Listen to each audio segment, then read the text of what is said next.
here we are in the final session of the day. I think it's been a very, very good gathering.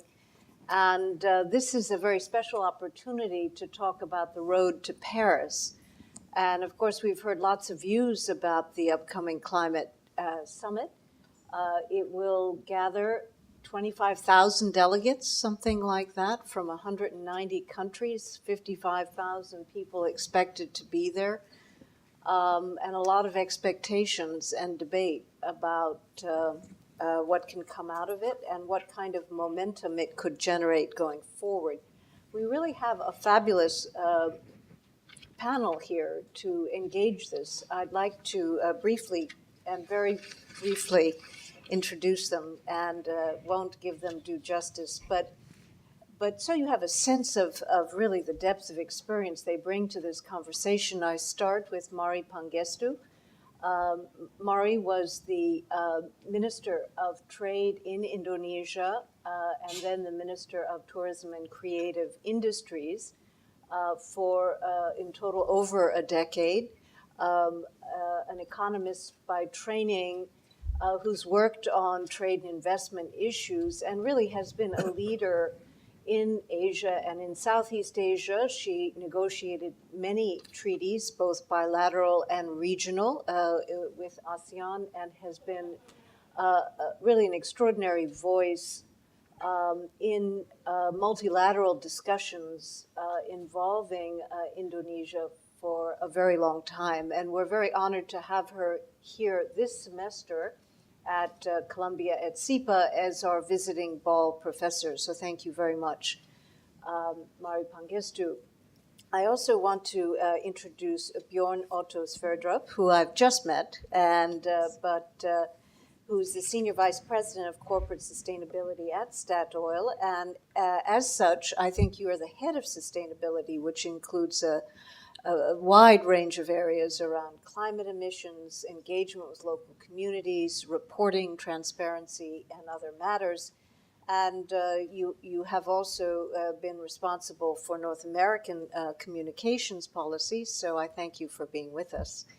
And finally, another colleague here at SIPA is David Sandelow, who is the inaugural fellow at our Center on Global Energy Policy. And David joins us, I think, right out of the government when you joined us, where you were the Undersecretary of Energy for International Matters at the U.S. Department of Energy.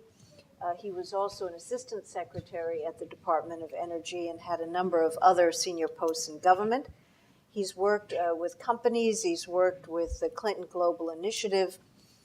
He was also an assistant secretary of state for oceans and the environment and also served on the National Security Council. So I think you have quite a breadth, remarkable breadth. So I think, we've been in a way discussing whether progress comes top down or bottom up. And as we think about the road to Paris, maybe we could start by talking about experiences in several different jurisdictions, and then perhaps talk about the multilateral framework and what we can expect from it.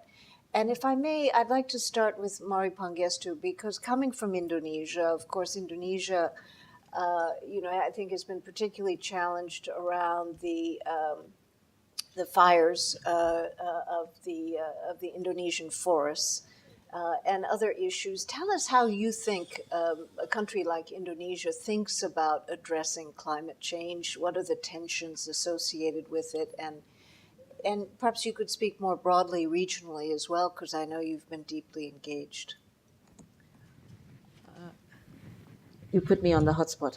Well, we could start elsewhere. Yes. I mean, I think we're all on the hot spot. I'm quite happy to start because it is a very complicated issue. And obviously, Indonesia, in its so-called INDC, I hope I remember that acronym, intended nationally declared contribution for the climate change. Obviously, 60% of that is actually on the forest issue. So for Indonesia, the issue of forest deforestation, fires, is definitely a priority in its climate change agenda.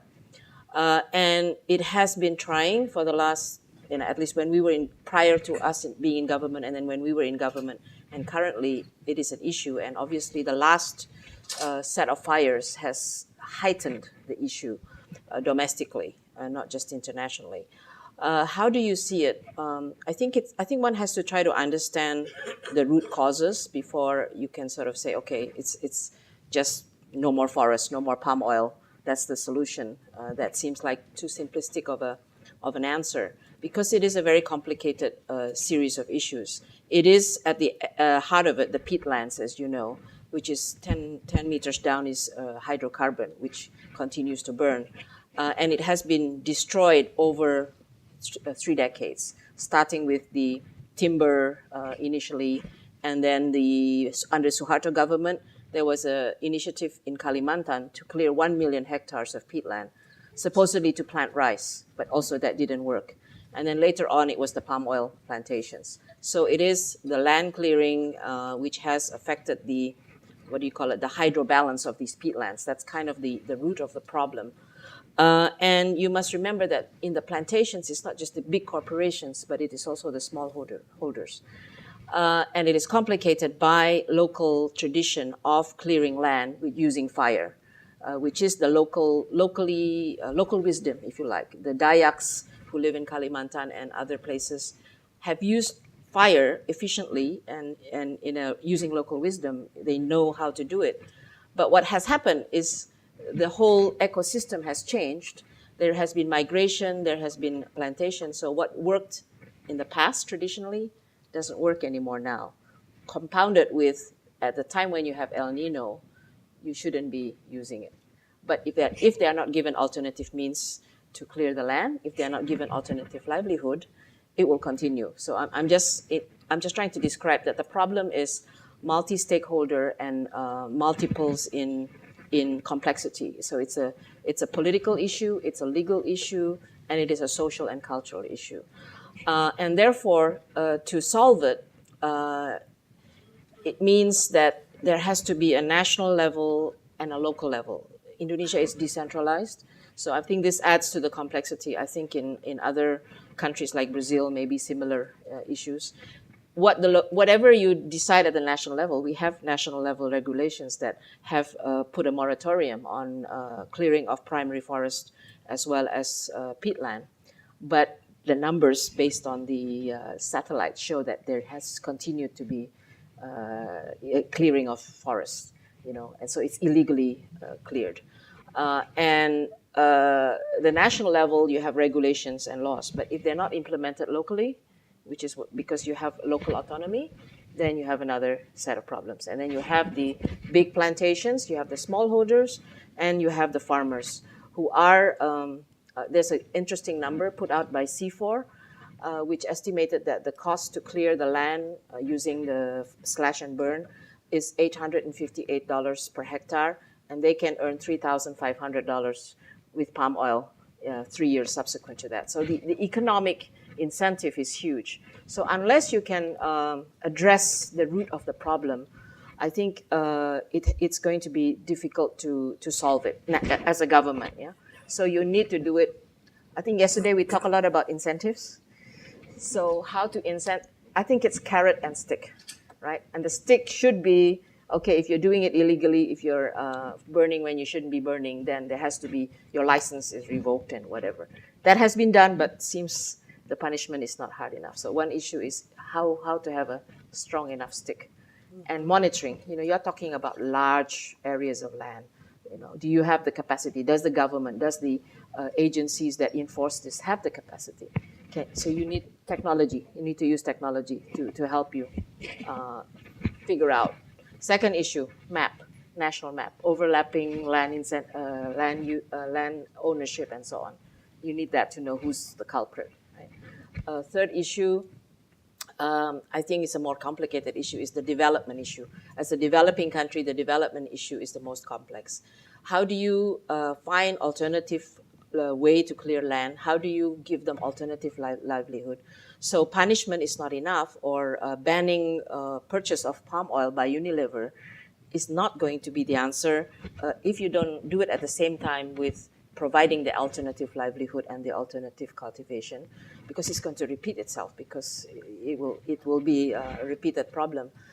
So to have a sustainable solution, you need to address it at the holistic level.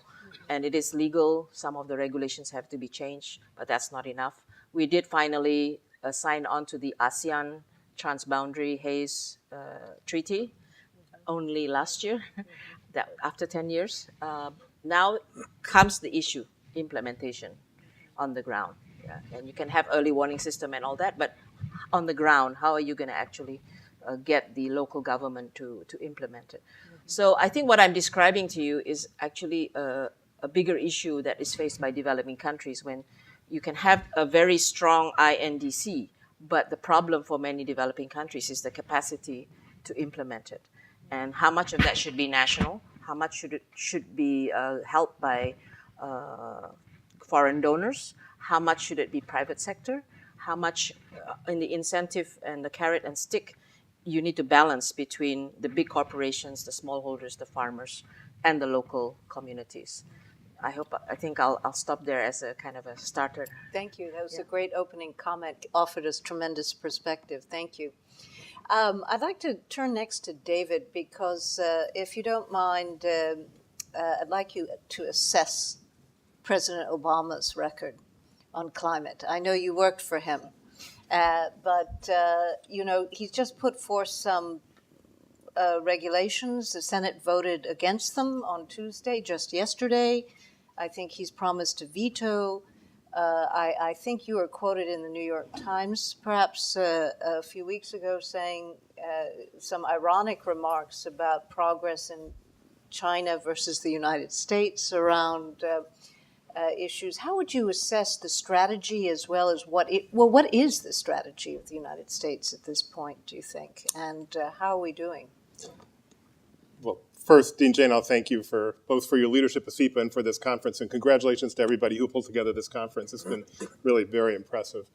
And boy, I hate to be predictable, but President Obama is doing an incredible job on the climate change issue.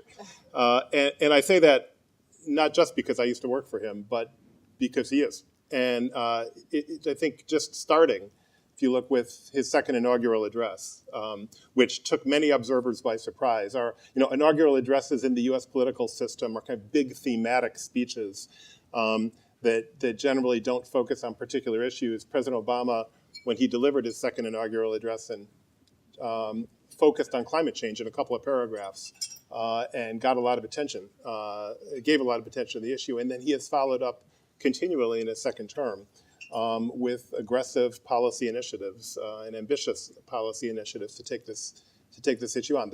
He actually started before that. Even in his first term, within a couple of months, he implemented the most ambitious automotive fuel efficiency standards that we've ever had in the United States, ending almost a 20-year deadlock. And then in the second term, he's pushed forward this Clean Power Plan, which is the single most important step that we've taken in the United States to control greenhouse gas emissions. And there have been a range of other initiatives too. I think among the most important, which you were alluding to, Dean Jano, is the dialogue with China. And together, China and the United States are roughly half of global emissions of heat-trapping gases. China vastly surpasses the United States, but together we're about half. And President Obama has made it a priority in his bilateral diplomacy with China and around the world to address this issue. So I think there's a lot happening. And if I could just broaden the answer to the question you posed, there's not just a lot happening from President Obama and his administration in the United States. There's a lot happening in subnational governments. There's a lot happening in state governments and local governments in the United States, and a lot happening in companies in the United States. And in particular, in California is kind of our poster child, has some extremely ambitious long-term reduction goals for greenhouse gases and for renewable energy. But we actually have an emissions trading program, not just in California, but here in the northeastern United States. Lots of cities around the country that are doing a lot on this. No answer on this topic would be complete without talking about our Congress. None of what I just said can apply to our Congress, which is unfortunately controlled, unfortunately in my opinion, control at this point by people whose viewpoint is quite the opposite. And that has, under our constitutional system, that creates some barriers. But I think President Obama has done brilliantly in utilizing the tools available to him under our system to drive down emissions of heat-trapping gases, and I think it's having a global impact. And the one final point for anybody who kind of is skeptical of this, there's a certain bottom line aspect of this. U.S. emissions of heat-trapping gases are at their lowest level in 20 years. And they are at their lowest level in 20 years as our economy continues to grow. So I think bottom line, we're moving in the right direction. There's a lot more to be done, but we're starting to bend the curve here. In the United States, you think that these are meaningful, concrete actions? I do, absolutely. Now, don't get me wrong. We need to do much, much more. And by we, I don't just mean the United States, I mean the world. I mean, sure. My view on this, I mean, when it comes to climate change, if you are not terrified, you are not paying attention. That's my view. I mean, it is remarkable. The changes that we are causing in the global atmosphere, pouring these heat-trapping gases in, I mean, we're not mainly here to talk about science, but it's just worth noting that for literally the entire history of the human race, concentrations of carbon dioxide have been between 200 and 300 parts per million until the last century when we've pushed it above that. We're now at 400 parts per million, and we're pushing it well above that. And we don't know what the consequences are going to be, but the risks that we are creating are extraordinary. Can I make just one other point about the United States? I don't want to. This is a communications point, but I'm curious. I know this is an international audience, but I'm just curious how many people here grew up in the United States, out of curiosity, in the audience. So actually, that's interesting. Well, not a large percentage. Let me just make the following point for when you talk to your American friends, okay? There is a lot of discussion in this community about 2 degrees C threshold, okay? Americans think in degrees Fahrenheit. They do not think in degrees centigrade. Out of curiosity, how many people here think you know pretty confidently how to convert degrees centigrade to degrees Fahrenheit? Okay, let me just note. So we're here in Columbia University in a very high-powered crowd. Significantly less than a third of the hands just went up in response to that question. The answer is that a degree C is about twice a degree F, okay? 9/5 to be exact. So 2 degrees C is 3.6 degrees Fahrenheit.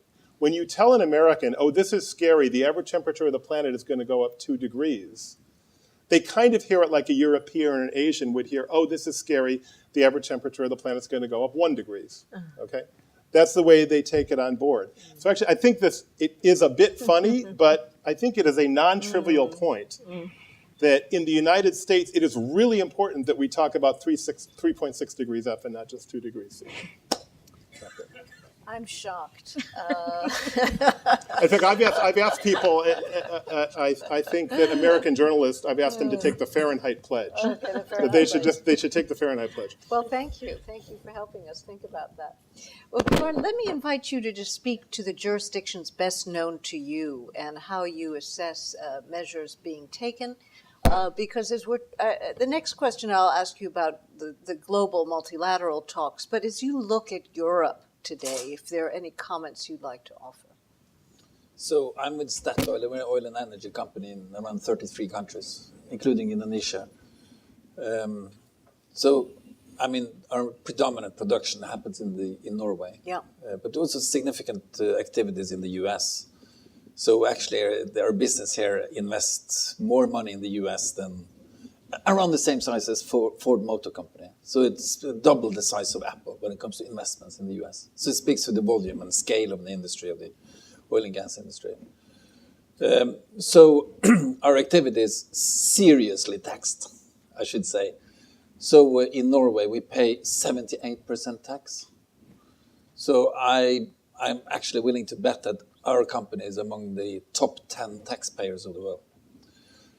Part of that is carbon tax. Our upstream activities are heavily taxed, around $50 per ton CO2 emitted. And then our largest share of the exports that we do are being shipped to Europe and falls under a kind of EU ETS. That's the European name of the quotas trading system. I think we find ourselves within a regulatory landscape that regulates our industry and incentivize climate conscious decision making. In the areas that we do not experience the same type of regulations, we have decided deliberately and voluntarily to impose an internal carbon price. So, for instance, when we invest in Brazil or in Canada or even West Africa, where we don't see the same kind of price on carbon, we put it into our own investment decision to ensure that we design installations, design production profiles, how to drain reservoirs. Should you go for a subsea solution, which is much more energy efficient than an ordinary platform, that helps us inform. It also makes penalize the more carbon intensive projects. So that's how we work to manage across jurisdictions. And having said that, we have been frank in calling, say, there should be a global carbon price, because that's really the good way to incentivize actions. And we believe it will be attractive for us because we're already the world's most carbon efficient producer of oil and gas. So we believe that we could benefit from it. Okay, well, thank you very much. Well, let's turn to, we have the President of the United States and many world leaders from Asia meeting at APEC now. And I remember when I was in the White House and we would have regional trade meetings in advance of multilateral, they were used as trying to build momentum towards the multilateral. And you can see that now where there's a lot of talk among the APEC leaders trying to get attention in advance of Paris. And so we also have this, I think, rather new dynamic for the United States, where the U.S. used to always be insisting on hard law commitments, and others, particularly from the developing country, wanting soft law commitments that were more individual efforts. And now you have the U.S. changing posture and wanting instead non-binding but firm commitments. I'm not quite sure what that means, but so it's said. And so the whole dynamic of these climate talks is rather unique as compared to other multilateral engagements. And I just wonder if each of you could offer your thoughts on, what you think we're going to achieve here, and what are the likely consequences of the outcomes. Who would like to start? I can go first. Thank you. So I think the French presidency deserve a lot of kind of compliments for the way they have designed these negotiations to build a bottom up. And I think Stiglitz said that earlier today, that, probably it's going to be a success anyway. My take on it is that there will be an agreement, and the really important message has already been sent. So 15, 20 years from now, most of the larger economies would like to see a reduction of 25 to 30% carbon emissions. 2050, at least 80%. And then, of course, there won't be any mentioning of carbon price. There will be some shortcomings when it comes to rich and poor division, maybe not a legally binding agreement. But for us as a business, I think the message is clear enough. So it's say, okay, let's act upon it. Having this big message, what can we do? And what is it that we need to do? And I think that's an extremely interesting period of time, both for companies to seek those opportunities and also individuals, all of you who would like to make a difference, kind of, and doing something that you look back and say, hey, we made a kind of something really important. And that's the discussion we're having inside our company now, that, probably we know enough. I mean, the climate science is there, the overall direction is there. Now let's try to turn it into actions and start doing things. And I'd love to explore more, share more with you some of the avenues that we are playing with to respond, to be able to say, this would be our pathway going forward. So that's my overall take. And then there's going to be a lot of discussions on the details of Paris, but I think it's sufficient. Thank you, Laura. I think your reflection on this non-binding commitment is interesting. I think APEC was actually the place where all this language came up. Remember, we had a non-binding investment agreement, but it had it was non-binding and everybody laughed. But actually, it had an influence on the way, a number of countries actually did their investment policies. So, given that kind of reflection, I do believe that, we were supposed to avoid the T word, right? The treaty word in this Paris agreement. So it is going to be a lot of INDCs. So it's national commitments in the first instance. And whether or not they are deep enough or strong enough will be always questioned. And if you heard Jeff yesterday and others who have spoken about it, even with the current INDCs and whatever commitments we have, it's not going to reach you're not going to reach your target. And therefore, what more needs to be done? We don't even talk about implementation of the INDCs. And the other question that whenever we talked in APEC about non-binding and voluntary agreements, what happens if you don't actually implement your INDC? What's the mechanism? There's no sanction. And in the APEC world, we used to do it by peer pressure. So you make it public, you announce it, and an independent party, not a government, will evaluate countries based on their achievement of this so-called INDCs. And in APEC, maybe this is another coalition of the willing kind of point that, who was that? Joe Stiglitz, I think, came up with. You can have collective action plans. So you can have collective NDCs where, say, ASEAN agrees to something. So it can go in many directions. Then is peer pressure enough? I think peer pressure, this is where businesses probably can play a role. If you have INDCs evaluated with some kind of ranking, hopefully objective and measurable and scientifically based and all that, it can, banks will say, okay, I'm going to give you a lower interest rate if your country is high ranking or whatever, or your companies it'll be an investment attraction or whatever. There has to be a reward that is linked to profitability, as someone said yesterday. So I think the next step would be, in the absence of a treaty or in the absence of a supranational kind of WTO structure where there are sanctions that can enforce a multilateral agreement, then I would say a peer pressure kind of mechanism, which is credible, would be the answer. And I guess my final point, coming from a developing country, obviously the other question out there, which I don't think will be concluded in Paris, is how do developing countries stand to lose the most if we don't reach our reduction in greenhouse gas effects, but they also have the least capability to be able to implement their INDCs, even if they have it on paper. So this $100 billion that was promised in Copenhagen, as Jeff said yesterday, we don't know where it is and how much it is, and it's probably going to cost more than $100 billion. How do we deal with that, both in the donor community, in the business community, and in the public-private space? I think that would be the next challenging question. Mm-hmm. Thank you very much. Could you share your perspectives on Paris and afterwards? Yeah, I agree with almost everything that's been said here. I agree strongly that the French presidency has really been brilliant in the way they've managed this, and that a lot has already happened as a result of the Paris conference.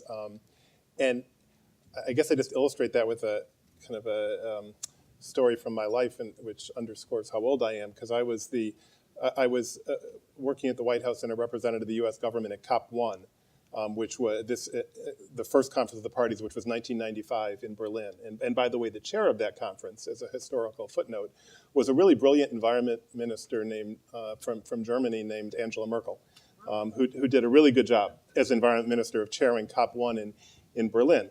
But that meeting barely had attention from any heads of state. It didn't have attention from the publics. It was way below the radar screen, I'd say, in terms of news coverage.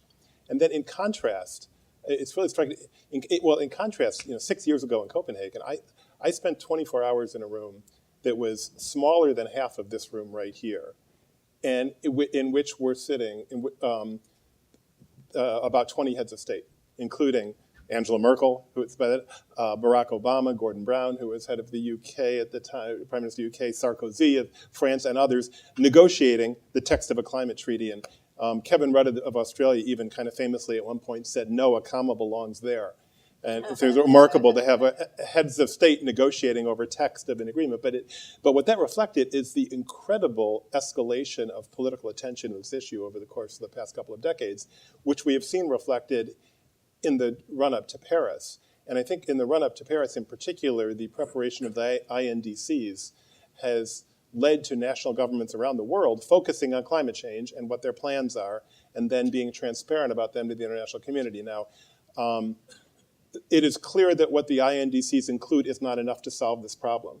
The Secretariat of the UN Framework Convention has done an analysis that says if you add up all of the INDCs, they will lead to warming of 4 degrees C, 7.6 degrees F, okay, over the course of the this century, and that's, I think, that's catastrophic for the planet. So I'm not saying that we've solved the problem, but I think the French presidency has been brilliant, along with others, in helping to mobilize action ahead of the conference.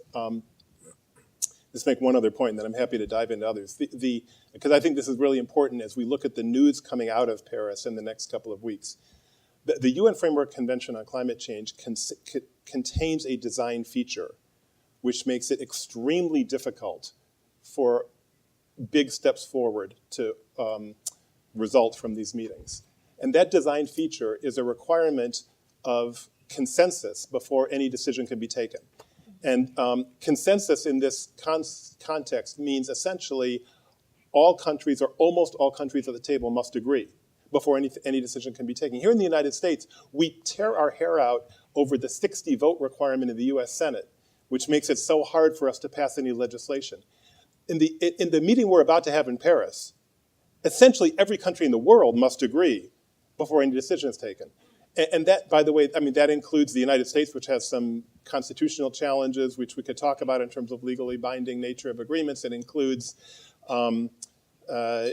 Venezuela, which is an oil-producing state, which likes to do anything the United States disagrees with. It includes India, which has got very, very challenging development issues in coal and doesn't want to be constrained in this area. It includes low-lying island states who tragically will be gone in several in this century if we don't address this problem. The diversity of views is incredible, and getting all those countries on the same page is very tough. And by its nature, I believe what that means is that the Framework Convention will come up with least common denominator, small steps forward.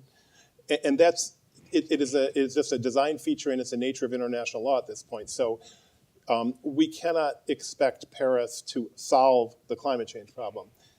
We can hope that it will help to move us forward, and I think it's actually already done that, and I think there's potential for incremental advances in the meeting beyond what's already happened. Thank you. Well, I think we should open this up for questions from the audience, and if there aren't any, I have a few more myself. But would you have another comment you'd like to make about the private sector? I'm from Norway, and we have this amazing author, Henrik Ibsen, and he one of his plays, he has this quote saying, "To think it, to wish it, even want it, but to do it now, that I cannot understand." And I think it plays to the human nature of the difficulty of really changing our own behavior, be that as producers or consumers. But I think it's a call for action, and I would have loved if Jeff Sachs had been here today, because he was so tough on us, because he said you should stop deep-water drilling, you should stop Arctic activities. And I would have loved to have been telling him that today we sent out a press release that we're exiting our leases in Alaska. So, but anyway, but it wasn't due to the Arctic, it was more like geology. But I mean, and the costs. But anyway, that doesn't matter. It's But I think companies can do a lot. And there are so many small steps and larger steps we can do to really help get the ball rolling. I have one finger. I mean, Yes, thank you. I think from yesterday till today, I think one of the issues on implementation is obviously the domestic population itself must be pushing the politicians to want to change. Otherwise, as we know, it's difficult. So I think in the case of Indonesia, we had a discussion on this last week with a smaller group, and on the forest fires, I think I thought about it, and crisis normally leads to reforms, large reforms in our experience. So one issue is how do you communicate that this is a crisis?